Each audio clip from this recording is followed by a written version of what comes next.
see somebody, talk to them, but don't go at them funny like, hey, you know, you're doing something wrong. Talk to them, find out why they don't have their dog spayed and neutered. It might be something as simple as they don't know where to go, or they don't have a ride to get their dog there, or something like that, or the cost or the money. And share some resources. I mean, I'm 31.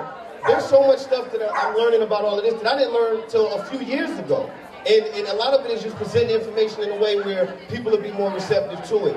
And it's about a choice. It's easy to tell a lot of people, hey, you know, I had it rough growing up. I was adopted, started in a foster home. I got to experience getting chosen and getting loved, sort of like these dogs I work with every day. But I kind of fell into the streets, and I did a lot of things, and I took some wrong turns, but I turned my life around. But the thing was, I had something to supplement that, you know, and that's what we got to offer. And we can't just tell somebody, hey, stop fighting the dogs. We got to offer something to that they can supplement that with. And it's hard a lot of times in these communities where it's about not having money to go to the vet, not even having money to feed your dog. You got to make a choice between feeding my son and feeding my dog. I mean, I know me, my son's going to win, you know, and that's the case in a lot, that's the situation in a lot of cases. So a lot of times just helping people get to the resources they can take advantage of it. And that's really the whole thing. I had a choice and I made it, but we got to give these guys something else to do. You know, me and a lot of these organizations I got to work with Amy, you know, Joe, I mean, all these great organizations out here, you know, these guys don't know about this stuff. You got to let them know, you know, and give them something to do. We're trying to bring more events like this out here, but the key is, you know, as far as with the breeding, I know a lot of these guys over here. I've been kind of working the crowd a little bit. There's a lot of neutered dogs and unspayed dogs, and you know they're talking about I want to breed and all that. And I'm really talking to y'all guys. I don't know if y'all can hear me, but you know I gave up a lot of money when I found out I wanted to be part of the solution instead of part of the problem. It's not about money. I love money, but I love my dogs and life way more than money. And at the end of the day, I lost a lot of friends when I got out of that. You know, but in real life, if they're really your friend, then they're going to want to see you do something better with yourself. And if they leave you because you're trying to do the right thing, then those aren't your people. That's not your family. That's not your cousin. That's not who you even need to be around at the end of the day. You got to do what's right out here.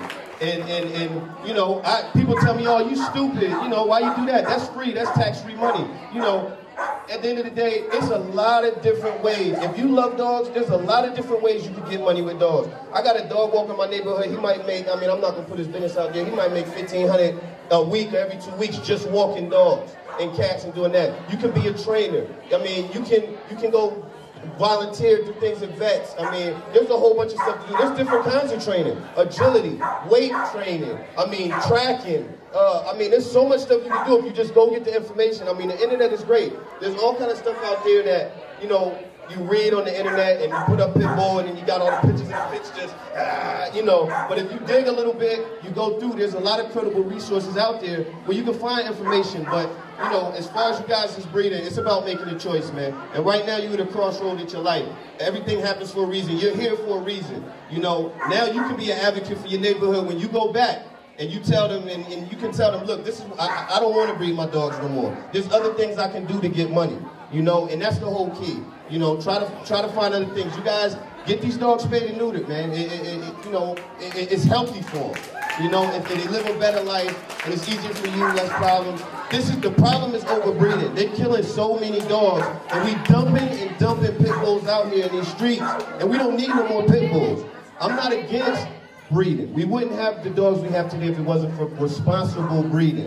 But right now, there is no responsible breeding going on with these pit bulls. And it hurts me because I love dogs. And you know, to this day, if I take all my dogs out for a walk, I still get the police called on me to this day. Just walking my dogs, they say, oh, this guy's fighting dogs. I got 6 dogs, we all walking, but we fighting. If they was fighting dogs, I wouldn't be able to walk them on a leash. But that's the stereotype and this image that we got to change.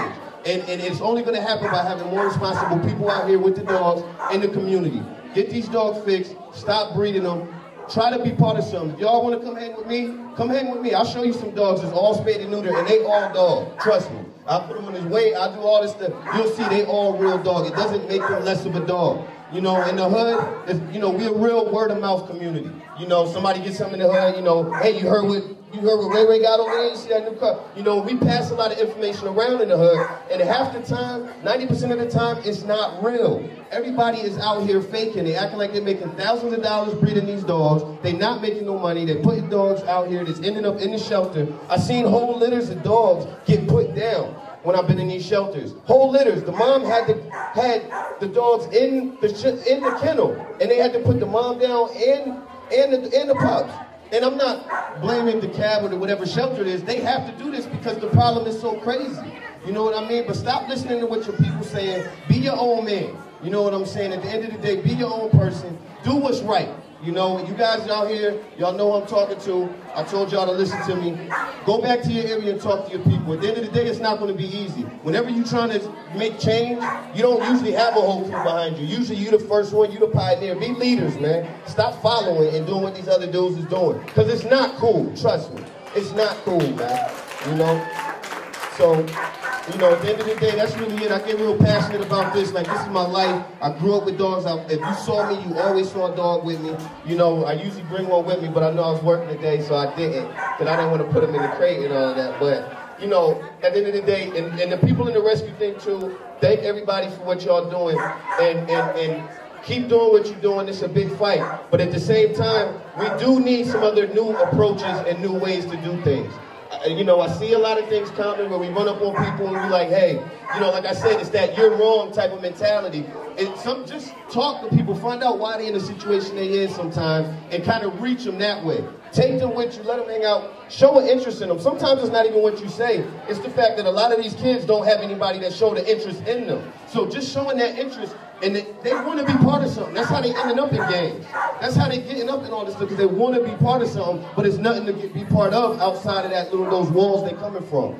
So at the end of the day, start reaching out. It could be talking. I mean, you don't have to, you don't have to go in the project near you and go knock on the door or anything. I'm just saying, start talking to people, spreading information. Let people know that these resources are out here. Grab a flyer from every one of these rescues out here, and when you're walking your dog and you see somebody that's not spayed or neutered or whatever, give them some information, you know, and let them, you know, digest it, talk to them, and do what they're doing. You know, a lot of, I lead by example. I don't just go up to people and say, hey, do this, do that. I say, look, this is what I used to do.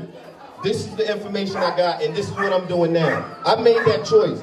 You can't make somebody do something, no matter how hard you beat them in the head. You got to change the light, change their perception of what's going on. Right now in the hoods and in these communities, you almost a punk if you spare new to your dog. Man, I have people call me all kind of punks and this, that, and the third. You stupid, it's tax-free money, this, that, and the third.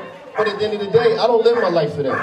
So I could care less what they talking about. I'm a real man, and a real man gonna do what he wanna do, period. You know, so at the end of the day, that's my only thing, man. It's not about this money. It's a lot of ways you can make money with dogs other than breeding, you know. And if you want to come talk to me, anybody got any questions, I mean, whether it's training, whether it's just what you can do to help change this. Because let me tell you something, I'm going to get out of here. I like to talk. I'm sorry, y'all. Somebody, you know, they might have to turn the mic on for me. But real talk, you know, at the end of the day, when you have these dogs, man, people see this. They're banning dogs. And, I mean, there's whole states and cities where dogs or pit bulls are banned. So you might not be part of the problem, but if you're not part of the solution, they're going to come here. And they're not going to say, okay, that dog is good, that one's not. You come here. No, let's go, all of y'all. And they're going to be going, I mean, there's cities where they went door to door taking people's dogs and killing them, man, by the thousands. And I'm telling you, if somebody try to take my dog, you're not going to see this happy, smiling face right here. There's going to be some real problems, but that's why we need to be responsible. We need to do what's right so we can fight these laws that they're passing, and be active. Watch the news, see what's going on, because what they're doing is they're trying to pass the laws right past you when you're not paying attention, and then all of a sudden you just get something on the news that, you know, oh my God, now it's banned in this county and banned in that county. At the end of the day, do some research, spread the word. And like I said, my bros in the community, man, come holler at me. I'm going to talk to you, but you be your own man. Make a change, man. Y'all advocates. Y'all hearing information that the rest of the people on your block ain't hearing right now. So y'all got to be the messenger and go pass it to them. Let them know what's real, man, for real. All right, thank y'all.